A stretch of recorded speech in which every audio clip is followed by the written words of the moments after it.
আজকে আমাদের দোয়া কবুল হয় না কেন? পাঁচটি শর্ত যদি আমরা মানি তাহলে আমাদের দোয়া কবুল হয়ে যাবে ইনশাআল্লাহ। এক নম্বর হলো হালাল খাওয়া। কি খাওয়া? হালাল খাওয়া। আমরা যদি হালাল খেতে পারি, হালাল খাওয়ার পর ইবাদতের পর আল্লাহ তাআলার কাছে আমরা প্রার্থনা করব, আল্লাহ তাআলার কাছে আমরা দোয়া করব, আল্লাহ তাআলা আমাদের দোয়াকে কবুল করে নেবেন। সকলেন বলে আমিন। দুই নম্বর হলো দোয়া করতে হবে একজনের কাছে, চাইতে হবে একজনের কাছে। তিনি কে? আজকে আমরা এমন বিশ্বাসী ইমানদার মুসলমান, আজকে আমরা আল্লাহর কাছে সন্তান চাই না, আমরা সন্তান চাই বাবার কাছে, ল্যাংটা বাবার কাছে। কথা বলেন, এরকম সন্তান, এরকম চাওনেওয়ালা, এরকম আল্লাহর বান্দা গোলাম আছে না নাই? আছে।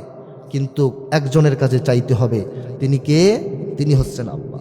তিন নম্বর হলো একিন থাকতে হবে, মনের মধ্যে বিশ্বাস থাকতে হবে, আমি যে দোয়াটি করব সেই দোয়াটি আল্লাহ তাআলা কবুল করবেন। এরকম বিশ্বাস যদি কোনো বান্দার থাকে, ইনশাআল্লাহ আমাদের দোয়া কবুল হয়ে যাবে।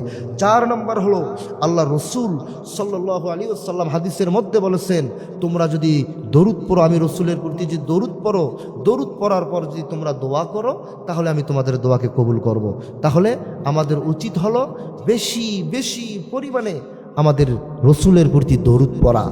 আর পাঁচ নাম্বার হলো দোয়া সাথে আমাদের দাওয়ারও দরকার আছে না নাই?